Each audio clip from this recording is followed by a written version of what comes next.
Glad I brought my own water with the 4 other ones here.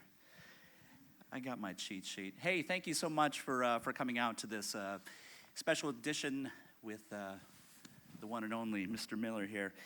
We will be able to turn this over to you guys for some questions partway through this, so be prepared. Where do we begin? You've been performing for a long time. Would love to know about the early days. Like, what was the impetus? What was the motivation? Did you fall into it accidentally, or did you always know that was something you were interested in? No, as a kid, I was fascinated with acting, with Hollywood. I loved TV, I loved films. But the older I got, the more I understood how difficult the business can be. So after I graduated from college, I drove west to California with the idea of getting involved with the industry behind the scenes as a producer. And it wasn't for maybe a year and a half after arriving in Los Angeles that I realized I'd unconsciously moved there to act. It was just a matter of working up the nerve. How did you know? What was that switch that went off for you? Well, I'd had the acting bug as a kid, and I realized that I had this what-if question, and I didn't want to be 70 years old and still asking myself, what if I'd given it a shot? What if I'd tried to be an actor? Would that have worked out? Would I have found success? I didn't want to be haunted by that. So I thought, even if it doesn't work out, I got to give it a shot. So tell me about the quintessential Los Angeles struggling actor stories. I guess it was probably 2 or 3 years between when you moved out there to when you got your first big TV role. So what were the struggling years, the lean years like? The lean years, well, I spent a long time as a temporary executive assistant working within the business at agencies, at production companies, at studios, and I did that for 6 years. And essentially as a temp, I was warming strangers' chairs for 8 hours a day, playing solitaire on their computers. But in the end, that served me because working for agents, working for directors, working for producers, I got to see how the business works behind the scenes from a different perspective than I think your average actor gets to enjoy. So when I started working as an actor, I had a different appreciation for how hard it is to make a movie, even a bad one. Respect must still be paid. You have to kind of be a masochist to want to make a filmmaker, I've always said. It's a hard job, and I've been asked, do I want to direct at some point, and the answer is no, not unless I felt deeply passionate about one particular project and hated the idea of anyone else telling the story. That would be the only reason to really approach that with a certain amount of respect and seriousness. So let's talk about when you first got into television and you were first getting out there in the public eye. You managed to get onto a super cool, beloved cult series with Buffy the Vampire Slayer. What was that experience like? Nerve-wracking. I spent the entire time waiting for the knock on the door on my trailer that I was fired because I don't think I'd been on a film set before, and suddenly I'm doing fight choreography with David Boreanaz in a back alley at 3 a.m. I mean, it just blew my mind. This was also a show that I was feverishly devoted to as a fan and watching every week. But I made it through by the skin of my teeth and was lucky enough to start piecing a career together in the years that followed. For Buffy, though, for those who don't know, could you just describe the role that you played? I was a fish monster. I was on the high school swim team, and I think the storyline was that our coach was spiking the water with shark DNA so that we would swim faster, with the unfortunate side effect that we all became monsters. Then Dinotopia, that wasn't too long after that. And that was miniseries, so there was more longevity to it. How different was that experience up to that point, just for the fact that it wasn't a one-off thing? Well, that was 8 months in London of shooting Dinotopia, this 3-part miniseries, huge budget, special effects, action adventure. It was a real education for me because to work opposite something that's not actually there, in this case, a dinosaur, takes a leap of faith. It takes a certain degree of imagination and bravery and commitment. You want to believe that you're going to act scared, and that the editors in post-production are going to put something there that justifies you acting scared. And here we are, X number of years later, and I'm still doing action-adventure, cartoon, comic book characters, and that early experience has served me well. Comic books and genre, this has certainly become come to the front of popular culture. Where do your own interests lie? I mean, like, you're clearly having fun with these roles, but are these the kinds of things that you ordinarily are attracted to? I never imagined that I would have a career that looks the way that it does. I thought I'd be playing a lawyer on some procedural drama. Never imagined that I'd be running around in a parka with ski goggles, shooting a fake cold gun that freezes people. It's quite different than anything I expected, but I do believe in my heart of hearts that I'm meant to play the parts that I'm meant to play. I'm not meant to play the parts that I'm not meant to play. And that's how I hold on to a degree of sanity in a business where you have so little control. The average actor walks into an audition, and it's not necessarily about your talent. It's about, are you the right height? Do you have the right hair color? Are you what the director had in mind when they were envisioning this character? So much is beyond your control. So it's been helpful to me to surrender as much of that control as possible and just say, whatever the universe provides, I say yes. So, kind of continuing on with some of these things, like The Flash or Resident Evil movies, where you're playing a fictional character that is already beloved in another form. What is that experience like as far as knowing that once the internet gets hold of it, you're going to be under such scrutiny because the audiences for these projects are very passionate people. Yes, they are passionate people, and I think if you care a lot about what other people think, you might be in trouble. I have my own artistic standards. I have my own creative sense of what is good, what is authentic, what is inspired, and that's what I try and pay attention to more than how I am received or perceived by an audience. I had a great acting coach once upon a time who told me that, and this was advice as far as auditions, you cannot give people what they want. You can only give them what you do. And if what you do is what they want, then you're in business. If it's not, c'est la vie. That's very, very positive thinking. One of my favorite projects of yours is an underrated movie called The Human Stain, in which you get to play a role that you play the younger version of a role that is then played by Anthony Hopkins. Yes, Sir Tony. Man, that's no pressure or anything. Could you talk a little bit about how you approached a character that is already just a character, but is also going to end up being Sir Tony? Well, I watched as many of his movies as I could, but my focus was mostly on the book, the Philip Roth novel, and honoring that characterization. And then it worked out beautifully because we shot my part of the movie first. And then I was told that Anthony Hopkins actually watched my footage, looking for pieces of my performance that he could then layer into his, as though he were watching like old home movies. It's great that you were in that too, and I don't know how many of you have seen that or read the Roth book and know what it's about, but your background, oh my goodness, between your mother and father, let me see if I got this right. Your father is of African American, Jewish, English, German, Jamaican, and Cherokee blood. Your mom, Russian, French, Dutch, Syrian, Lebanese, and Swedish. That's, such an incredible, you were clearly a man of the world. Does that play into roles for you as far as just being having such a multicultural background? Maybe. It's hard to say because I'm not a part of the conversations that happen behind closed doors about my casting.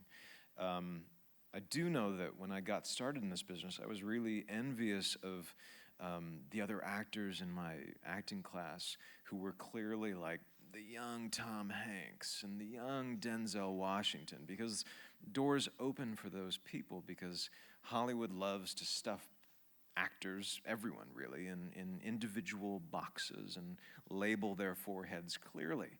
So Hollywood knows what to do with a young Tom Hanks. They know what to do with a young Denzel Washington. I don't think they necessarily knew what to do with a young Wentworth Miller.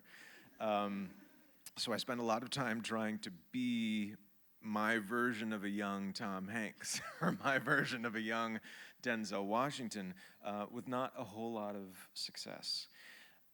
My hope is that I have helped create something that maybe didn't exist before, so that in 10, 15 years' time, someone in Hollywood says, "We need a young Wentworth Miller."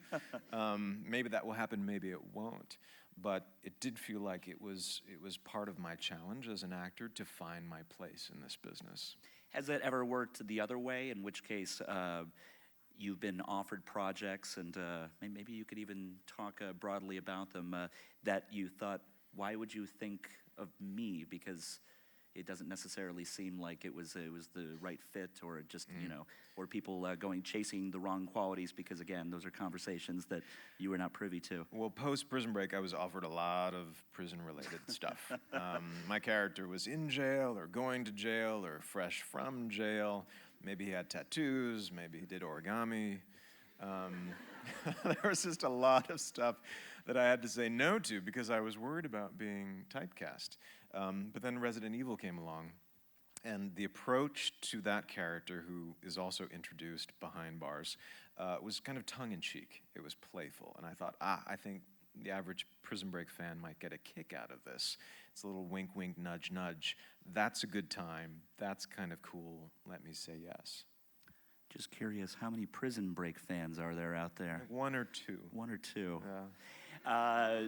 Prison Break was obviously a stupendous hit, and you got a Golden Globe nomination. Yes. Not too shabby. Thank you. Did that specifically, getting that nomination, open up any new doors for you that you can tell that was the direct connection? Probably not, is the honest answer.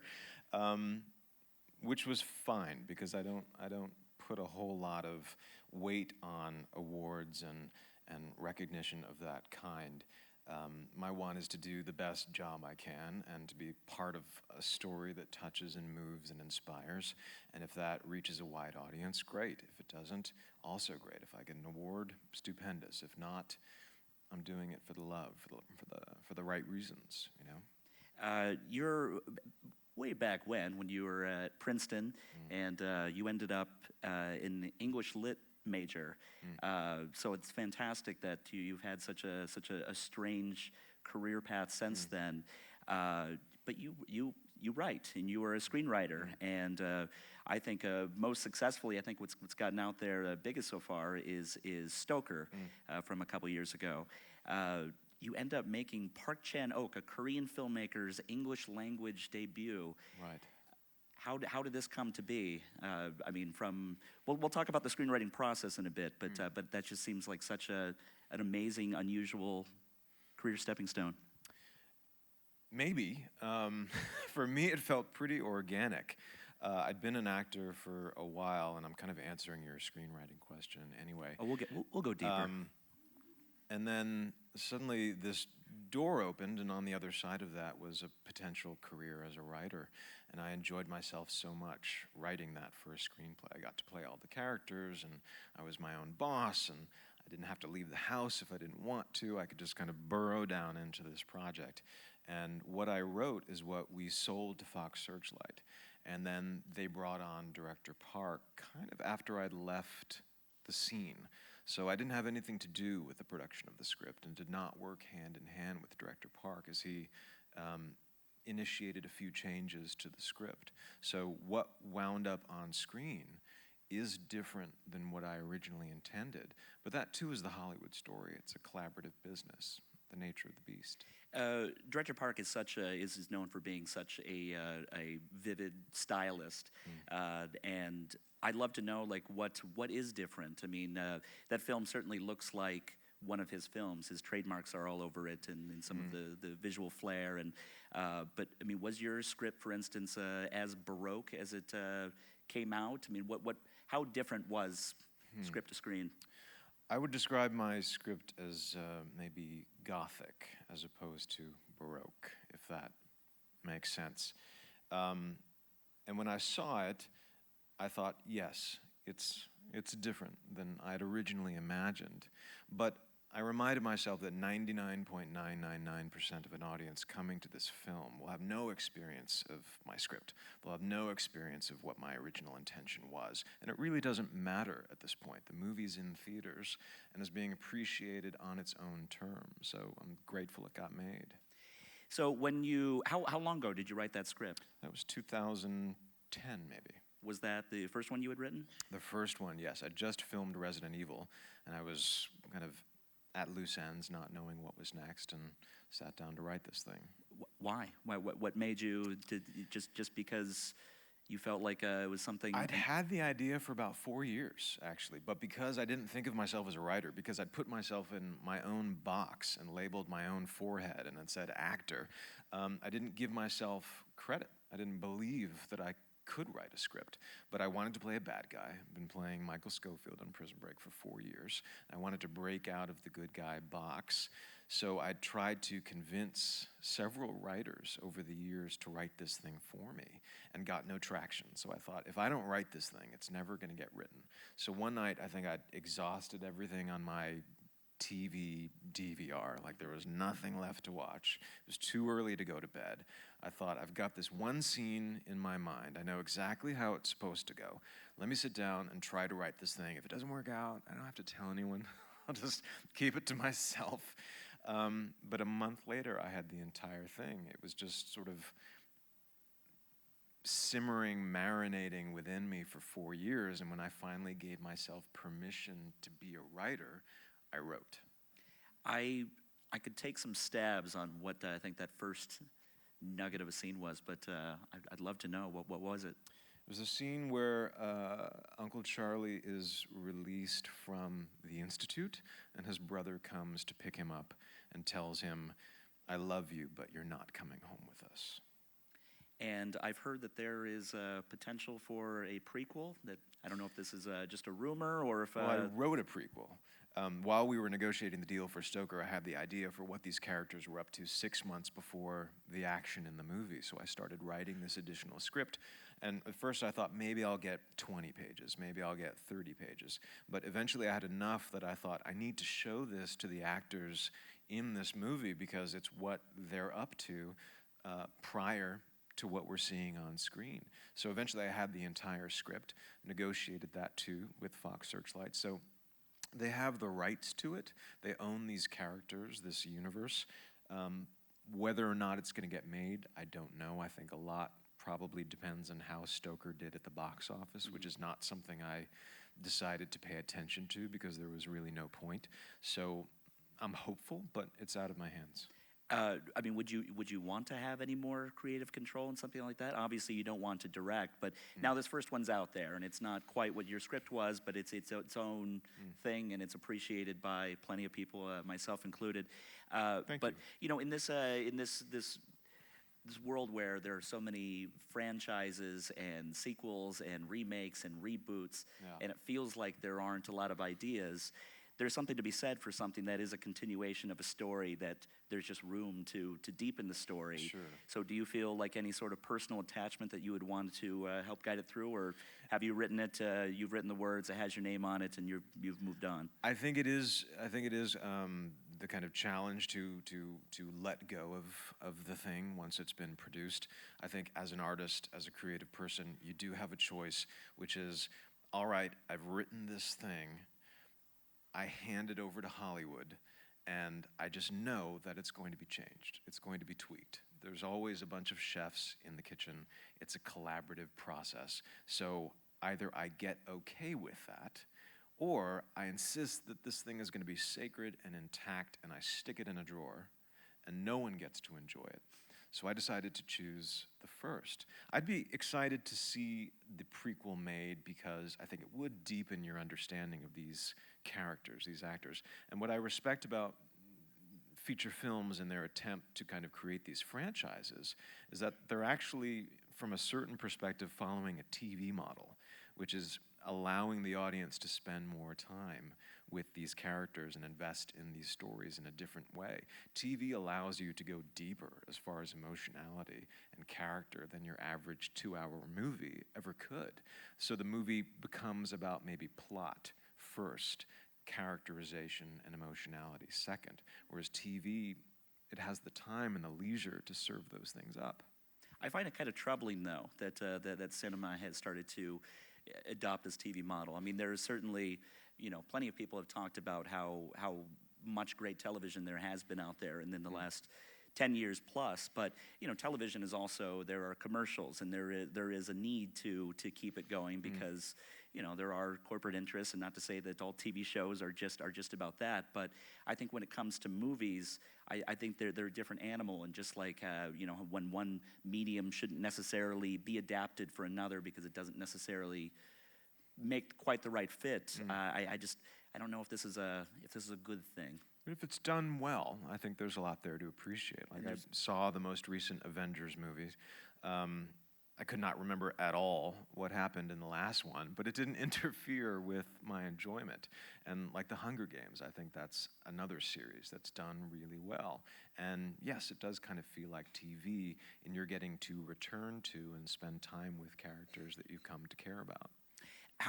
What's your, not that you have any one guiding philosophy to how you sit down in front of a blank page, but what are the things that you start doing when you're writing? Do you have any things that you do? Do you make a lookbook, or do you do anything to help inspire you? Usually I have to wait until I feel a story sort of bubbling under my skin before I sit down and write, because it's scary facing that blank page.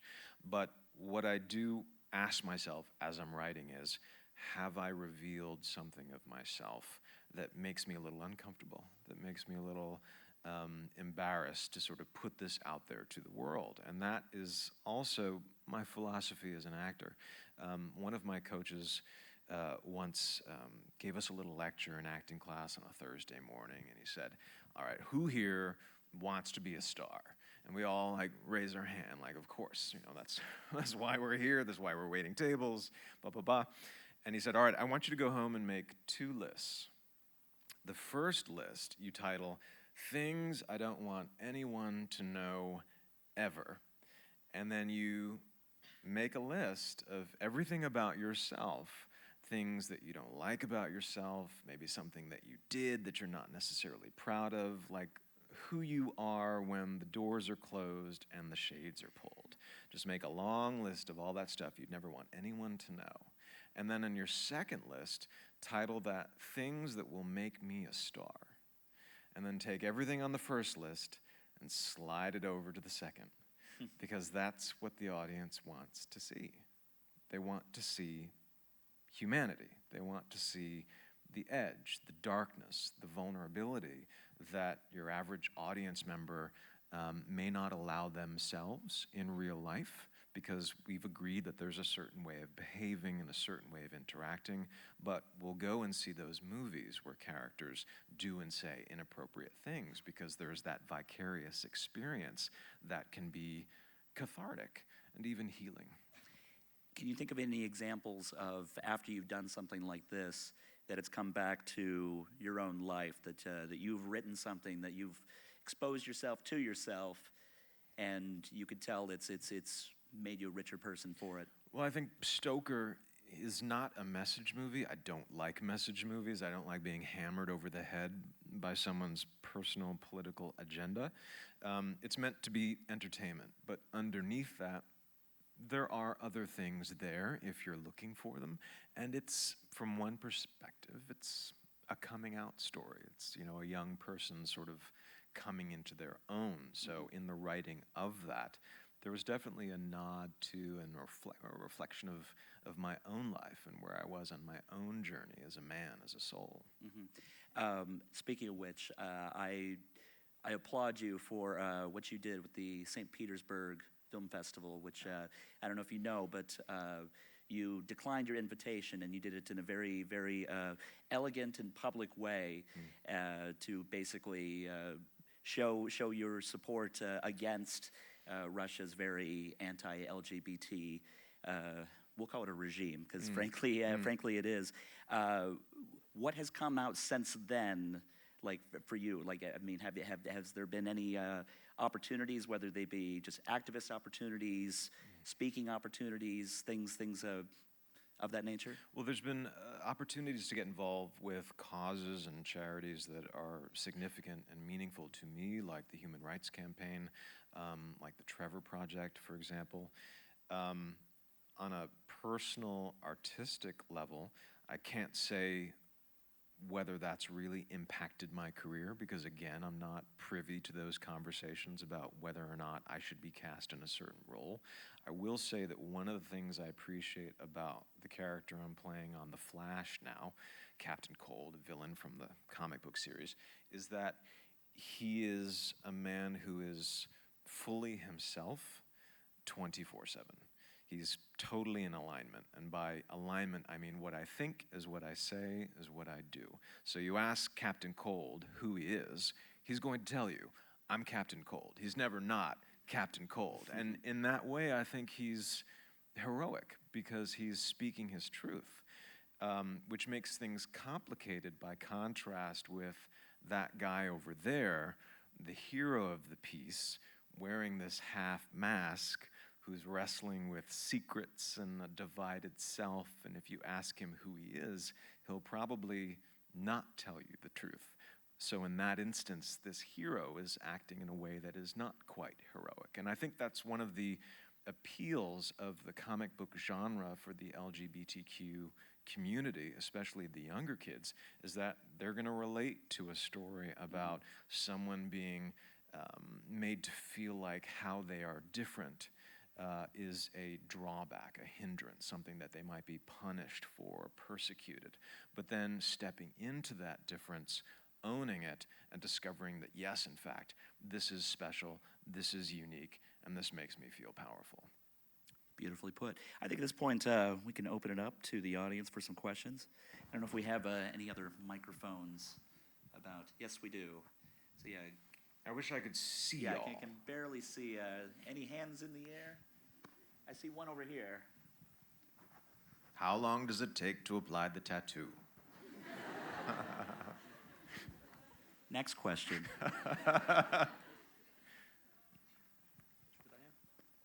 We figured it out? Do we have a microphone? All right. We'll get to you, I promise. Hi, Wentworth. Hi. First of all, I'm happy that you're here. Thank you. In Krakow. And my question is about your movie Loft. What was the influence of your private life? It was some influence? I'm not sure that that particular part was influenced by my private life, but I did appreciate the opportunity to play something different than Michael Scofield on Prison Break. Michael Scofield was so kind of relentlessly earnest, and one of the conversations that I had with the writers playing that part was, 4 years in, Michael's got a lot of blood on his hands. He's responsible for a lot of mayhem, all because he wants to get his brother out of a jam. So doesn't he have a chance to kind of get edgy, go dark? But their response was, yes, but he's still the hero of the piece. So in the Loft, I had the opportunity to play someone who was not the hero and found a real kind of creative freedom there, because to be the hero of the piece, you have a certain responsibility on your shoulders. And I didn't have that on the Loft, and it felt liberating. Now that you're both performing and writing, Not to say that in a desert island kind of way you can only choose one, but certainly they both scratch different creative itches. And I think there's something interesting about the fact that if you're an actor, it's in the service of a collaborative vision. It's not just your own as far as control, but writing, same thing. It's your own until you give it off. How do you kind of reconcile that as far as what you want to do next? Both have creative challenges and drawbacks and things that are issues for me in terms of control and surrendering creative control and being okay with the process. What I learned about myself as a writer is that I need people.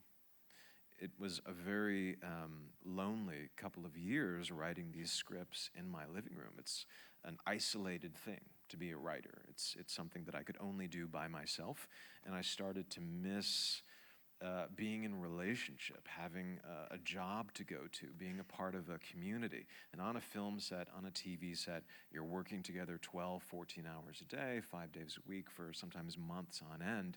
There's a kind of bond and connection that forms because it feels like you're in the trenches together that I really missed.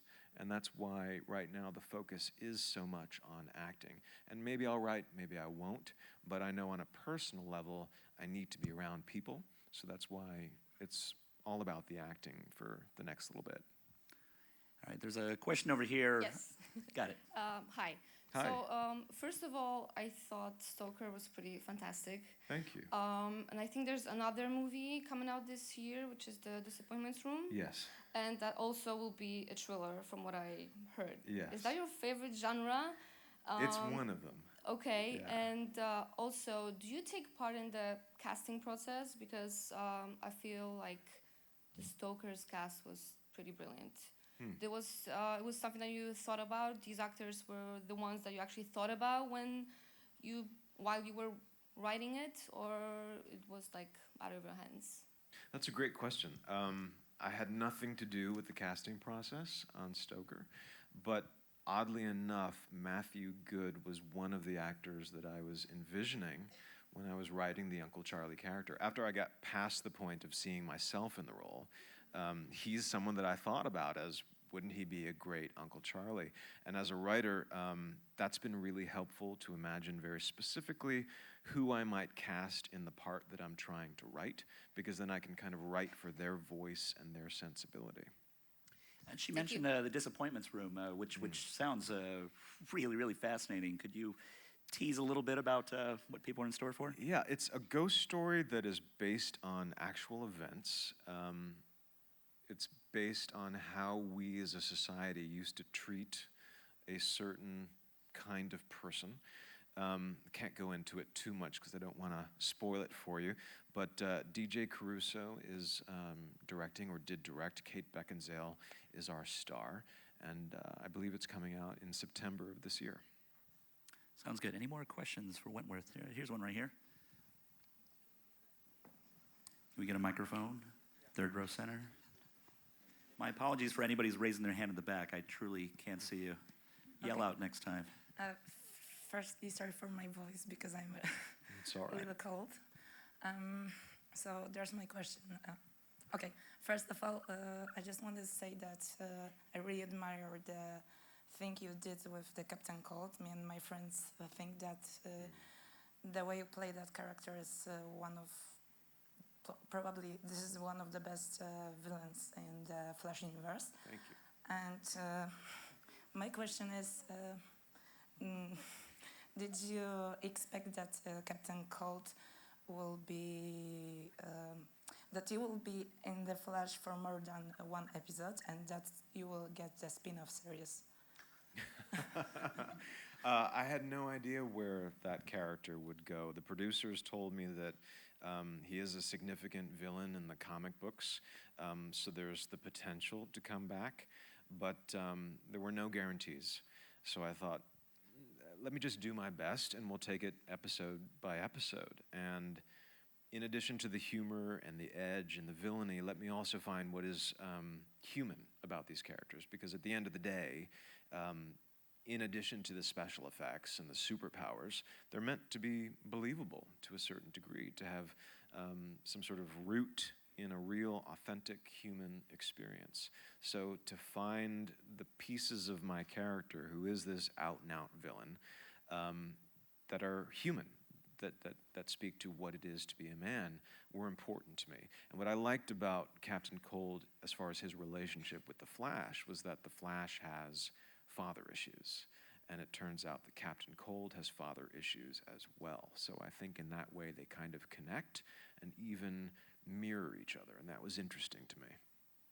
Is it harder to find the humane qualities in characters that are known for being, over the top, superhuman, supervillain, etc.? Well, it felt like a logical question that I had to answer.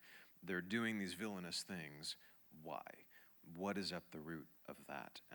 And I remember Anthony Hopkins talking a little bit about his process as far as getting into Hannibal Lecter's brain. And it wasn't about making this sort of fantastic boogeyman beneath the bed character, a flesh and blood, totally sympathetic human being, but he is meant to be a man, and he is meant to reflect some darker part of ourselves. And for me, acting, being on a set, it's an opportunity in a very safe, structured environment to go to those places that I wouldn't normally go in my day-to-day life because I'd be, thrown in prison, probably. All right, I'd like to get a question from the back. I feel, because I can barely see.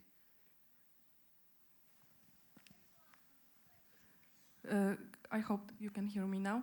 I hope you don't mind if I add a bit more queerness to... Bring on the queerness. Yes, thank you, because it's really important for me personally, and big respect what you have done according Can to... you wave your hand? I Yes, can't here. see. Oh, there you are. Hi. Hello. So my question, in your opinion, how can public figures help to improve situation of LGBT people in countries like Russia, for example? I think that's a great question. I think there's a lot of answers. It's a complicated question for sure. You can advocate. You can show up at certain events, lend your voice to certain causes. That's been important to me. But you can also keep working as an actor. You can stay visible. I've thought a lot about what it is to be an openly gay actor on a TV show. And I think for me, it presents a unique opportunity because as a fan, if I'm watching someone on TV, they're coming into my home week after week after week, year after year after year, and they start to feel like family. And so if that actor decides to come out of the closet, I feel like you are challenged to create room for them, just as you would a family member who's decided to say, hey, I'm gay, hey, I'm lesbian, hey, I'm transgender. So people who are growing up in communities where maybe there aren't any gay people or there aren't any gay people, to see someone on TV that is openly gay or maybe a character that is gay or lesbian or what have you, creates a certain awareness and I think challenges them to accept and be open in ways that they might not ordinarily be. That was a great question, thank you. I thought I saw another one in the darkness back there. Give a shout out. There we go. Rastva. Okay, it's working. I actually have two questions, if it's okay. The first one's pretty quick. I'm Jacob, by the way. Hi, Wentworth. Considering that I have a microphone, finally, is it okay if I asked you, it's a little request for the picture after the show? Because I believe the security guards have everything scheduled out, and then might be. We'll see. Hard. I'm not sure I have time, but we'll see. Okay, I take your word for it. All right. And the second question, going back to the Prison Break, because Yes. there hasn't been much said yet. I would like to ask about the very ending, because as we all know, it was pretty emotional. And did you actually have any influence on the ending, considering the You mean way it's it my ended? fault? I mean, yeah. Did you actually came up with the idea, and if you were to have some influence on it, or to create another one, how would you end if you were not to kill Michael Scofield? How would you end the TV series? That's the question that's been bugging me for years. So. All right. One of those questions, I think, was, did I have a say in how Prison Break wrapped up? The answer is no. I don't think any of the actors had that kind of influence. But I did have a conversation with the writers that was sort of ongoing, which was, Michael's done all these things. People are dead because of him. Does he deserve to ride off into the sunset with his girlfriend and a child on the way? Is he worthy of a happy ending? Or does it make sense for him to somehow balance the scales? And I think it is very Michael Scofield to sacrifice himself for others. I'm ruining it for anyone who hasn't seen it. I'm sorry. So the ending for me made sense on a character level, on a story level, but I can also understand that for audience members, it was challenging and maybe even upsetting. But here's the good news. There is a conversation about bringing Prison Break back. It's early days. There's a lot of things that need to be ironed out before that's a reality, but people are talking about it. It feels like the fan interest is there. But priority number one would be coming up with a story that's worth telling. Because if it's not worthy of standing alongside what we've already created, then we shouldn't bother, because it would just be a letdown for everybody. But yeah, there's the possibility of a Prison Break limited series or a reunion. We'll see. I think we got time for one or two more. How about right here in the front row? I can hear you loud. We'll repeat it back. Go ahead. Yeah.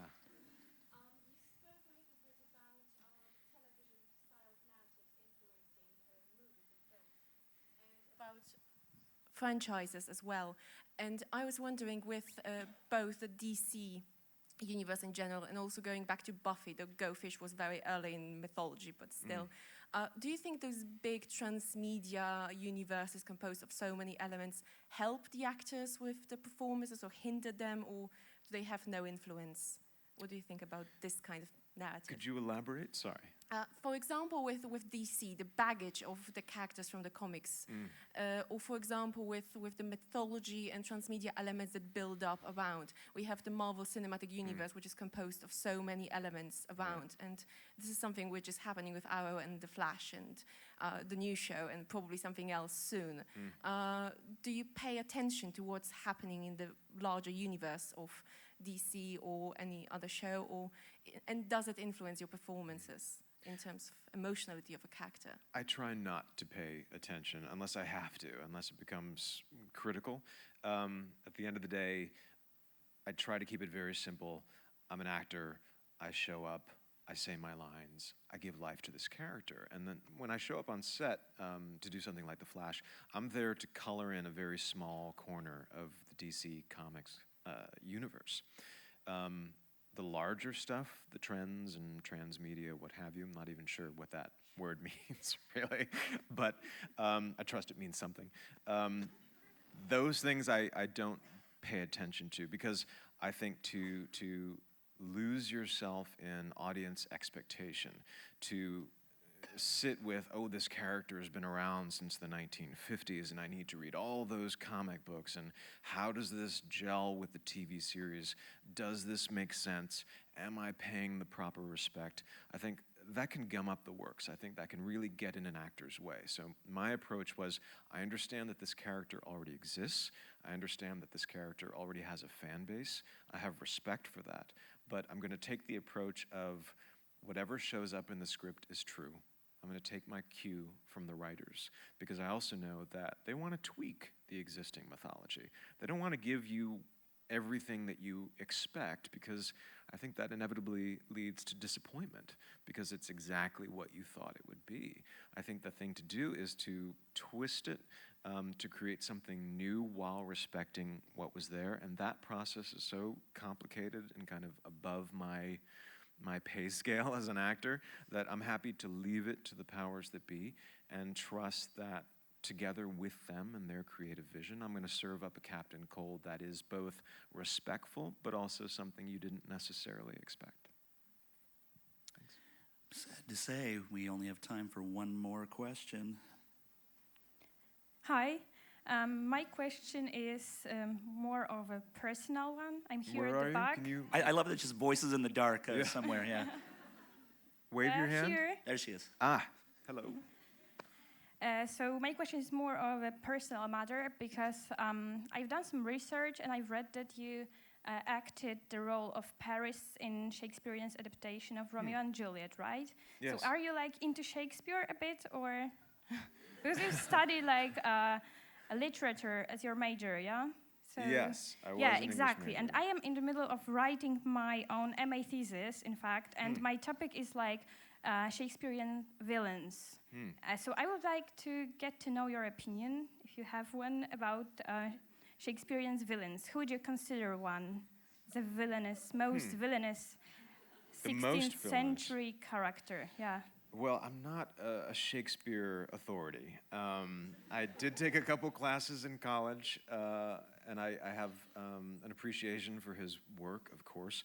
I was happy to get hired. I was happy to have a check coming in. But I just focused, and I think, you could consider Paris to be a villainous character from a certain perspective. Of course, depends on interpretation. While he's being villainous, while he's being someone that you love to hate, and I think we always need characters that you love to hate. They're a lot of fun. Why is he doing what he's doing? And how has he justified that to himself? Like, what is his pathology? What are his delusions? We all have pathologies. We all have our delusions. We've all spent time convincing ourselves of something that may or may not be true so that we can get through the world. And in that way, once you find that thing, you've made this villain a human being. Maybe not sympathetic, but understandable. So then I'll end here. Just with kind of a follow-up on that. I'm sure because you work in film and TV, you get asked about your own habits when it comes to that. But considering that you have done Shakespeare and you do write and you were an English lit major, what do you read? What do you like? What are your favorites? What have you read recently that you've liked, etc.? Sad to say, I used to read the classics in college. I was an English major. That was my bread and butter. Nowadays, it's mostly magazines. That's all I seem to have the attention span for. Big fan of The New Yorker. And as far as what I watch, love documentaries. And I tend to gravitate toward reality TV now more than scripted dramas. Reality TV, I guess, most of it's scripted. But big fan of shows like Top Chef, Project Runway. There's a show called Intervention that I watch that breaks my heart each and every time. The older I get, the more interested I am in the world as it is and in enjoying stories that convey that rather than something that is kind of pure escapism and not about the world, that is not about informing me about what it is that's out there in my day-to-day. What I think is interesting about the choices that you just said, Maria, because I don't usually care for much reality TV myself, but all the ones that you said are all about things where something is made or something is accomplished. Right. And those are the ones that I can actually wrap my brain around, not just like stupid dramas about annoying people. Well, I used to watch those too, as my dirty little secret, but. And we ended on the Kardashians. Thank you so much for coming out here. Once again, Wentworth Miller. Thank you. Thank you so much.